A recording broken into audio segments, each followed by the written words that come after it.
भगवान बछड़े चलाने जाते हैं बलराम जी के साथ में। कंस को समाचार मिला, कृष्ण को लेकर सभी वृंदावन में आ गए।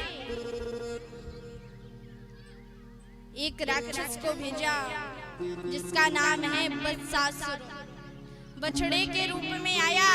बलराम जी से कहा, कन्हैया ने देखो यह राक्षस है, भगवान ने उसका पैर पकड़कर पछाड़ा, उसका उद्धार कर दिया। एक और राक्षस को भेजा कंस ने जिसका नाम है बकासुर। बकासुर पाखंड का प्रतीक है, बगुले के रूप में आया, भगवान ने उसका भी उद्धार कर दिया। आज भगवान एक वन में गए हैं जिसका नाम है तालवन। उसमें एक राक्षस रहता है जिसका नाम है धेनुकासुर, गधे के रूप में। भगवान को मारने के लिए दौड़ा, बलराम जी ने उसका पैर पकड़ा, घुमाया और जमीन पर पछाड़ दिया, उसकी भी मृत्यु हो गई।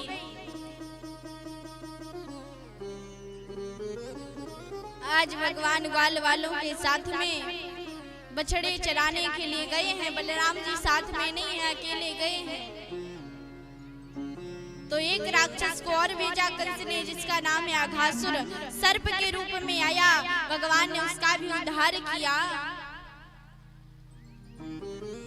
आज भगवान अपने ग्वाल वालों के साथ में भोजन करने के लिए बैठे हैं। सभी ग्वाल वाल हैं, कोई भगवान के लिए, कोई कन्हैया के लिए पूड़ी लाया है, कोई कन्हैया के लिए रसगुल्ले लाया है, कोई कन्हैया के लिए मोहन थार लाया है, मिठाइयां लाए हैं। लेकिन सबसे करीब जो ग्वालवाल है उसका नाम है मधुमंगल। वह स्वयं नंद रानी के यहाँ पर भोजन करता है, कन्हैया के घर पर भोजन करता है, उसके यहाँ कुछ नहीं है। कन्हैया ने कहा, आज तो हम मधुमंगल के घर का ही भोजन करेंगे। मधुमंगल ने सोचा कि मेरे घर तो कुछ है ही नहीं, मैं तो कुछ लाया ही नहीं हूँ, कन्हैया को क्या भोजन कराऊंगा। आज दौड़ते हुए अपने घर पर मधुमंगल गया, उसकी माता भजन में लीन थी। कहा, मैया आज कन्हैया ने कहा कि मधुमंगल के घर का भोजन करना है, कुछ हो तो दे दो।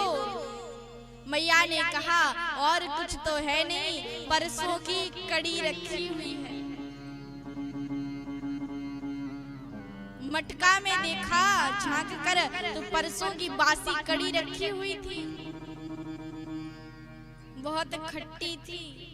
मधुमंगल ने उस मटके को लिया, जैसे ही ग्वाल वालों के पास में जाने लगा, उस स्थान पर गया, झाड़ियों के पीछे छुपकर बैठ गया। मधुमंगल ने सोचा कि जो कन्हैया माखन खाता है, मिश्री खाता है, रसगुल्ले खाता है, उसे मैं परसों की बासी खट्टी कड़ी पिलाऊंगा। क्या सोचेगा मेरा कन्हैया। मधुमंगल सोचते हैं, अगर मैं इस मटकी को फेंक दूंगा तो आवाज होगी, इसलिए मधुमंगल ने उस मटकी को लिया और स्वयं उस खट्टी कड़ी को पीने लगे। कन्हैया ने देखा कि ये तो मधुमंगल है, झाड़ियों के पीछे छुपकर खुद कड़ी पी रहा है। कन्हैया गए, मधुमंगल ने कहा, देख ले कन्हैया, मैंने तो सारी कड़ी पी ली, अब तुझे तो कुछ बचा ही नहीं है, मेरे घर कुछ भी नहीं है। जब मधुमंगल ने यह कहा, भगवान ने कहा, कोई बात नहीं, मेरे लिए इतना ही काफी है। क्या हुआ था, मधुमंगल जल्दी जल्दी कड़ी पी रहा था तो आधी उसके पेट में गई और आधी मुंह पर लग गई, पूरा मुंह कड़ी से भिड़ गया था। भगवान ने जीभ निकाली और अपनी जीभ से मधुमंगल के मुख को चाटने लगे, कड़ी को चाटने लगे। कहा, बहुत स्वादिष्ट कड़ी है, बहुत स्वादिष्ट।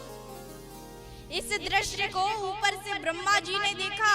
ब्रह्मा जी ने सोचा कि ये भगवान हो सकता है जो अपने ग्वाल वाली की झूठी कड़ी पीता है, ये भगवान हो सकता है। आज भगवान ग्वाल वालों को छोड़कर बछड़ों को लेने के लिए जब गए तो ब्रह्मा जी ने मोहिनी डाल दी और भगवान के ग्वाल वालों को लेकर ब्रह्मलोक में चले गए। भगवान जब आए ग्वालवाल नहीं थे, पुकारा कहाँ हो तुम, कहाँ हो, नहीं मिले। ध्यान लगाकर देखा तो सोचा कि मेरे पुत्र ने मेरे ही साथ चालाकी की है।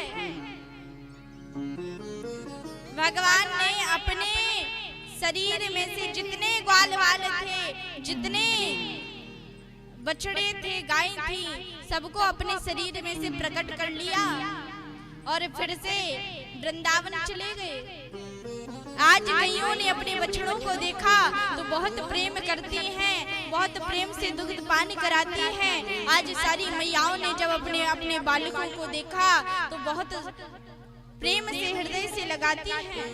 बलराम जी ने देखा तो कहा, कन्हैया, जो गाय ज्यादा अपने बछड़ों को प्रेम नहीं करती थी, जो मैया तुमसे ज्यादा अपने बालकों को प्रेम नहीं करती थी, आज वो इतना प्रेम क्यों करती हैं? कन्हैया ने कहा, बलराम जी एक बात बताऊं, ये सब और कोई नहीं, ये सब तो मैं ही हूँ, इसलिए प्रेम करती हैं। बलराम जी ने कहा, क्या चक्कर चल रहा है? कहा बताएंगे बाद में। 1 वर्ष जब हो गया, ब्रह्मा जी ने झांक कर देखा तो वही ग्वालवाल थे, वही बछड़े थे, वही गैया थी। सोचा दूर से दिख नहीं रहा होगा। पृथ्वी पर जब आए तो भगवान ब्रह्मा जी का स्वरूप धारण करके ब्रह्मलोक में चले गए। और भगवान ने कहा, द्वारपालों को बुलाया, कहा कि अगर कोई बहुरूपिया ब्रह्मा आए तो उसे बाहर निकाल देना। कन्हैया बैठ गए ब्रह्मा जी के आसन पर, ब्रह्मा का स्वरूप धारण करके। आज जब ब्रह्मा जी अपने लोक में आए तो द्वारपालों ने उन्हें ही धक्का देकर बाहर निकाल दिया। कहा, तुम्हारे जैसे बहुरूपिया बहुत घूमते हैं। ब्रह्मा जी ने ध्यान लगाकर देखा तो सोचा वो तो मुरली वाला बैठा है अंदर, तो मैं भूल गया था, ये तो भगवान ही थे। भगवान की 40 मंत्रों में स्तुति की, 4 परिक्रमा की जगह 3 परिक्रमा ही देकर आ गए। अभिमान नष्ट हो गया। भगवान के सामने किसी का भी अभिमान नहीं चला।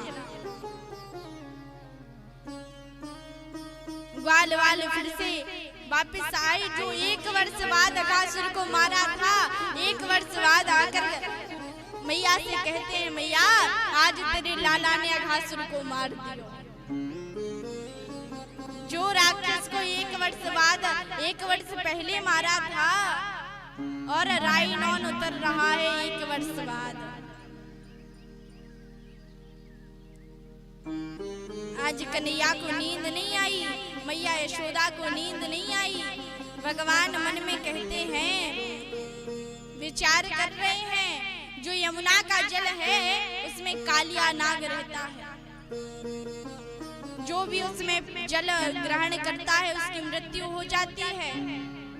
आज प्रातः काल ग्वालवालों से कहा, आज हम गैया नहीं चराएंगे, आज हम गेंद बल्ले का खेल खेलेंगे। ग्वालवालों ने कहा, क्यों कान्हा, कहाँ खेलोगे गेंद बल्ले का खेल? तो भगवान ने कहा,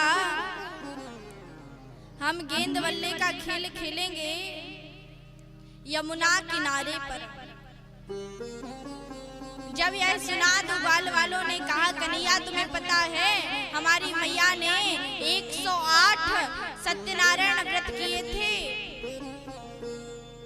तब हमारा जन्म हुआ।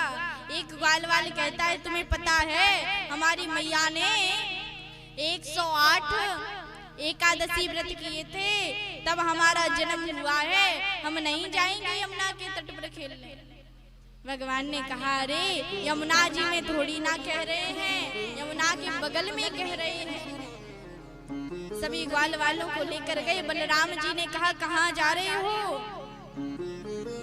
कन्हैया ने कहा, खेलने जा रहे हैं। बलराम जी से सब डरते थे। आज कहा कन्हैया ने, बलराम जी, दाऊ भैया आप हमारे साथ नहीं चलो, हम तो खेल के वापस आ जाएंगे। बलराम जी भी आज कन्हैया के साथ में नहीं गए।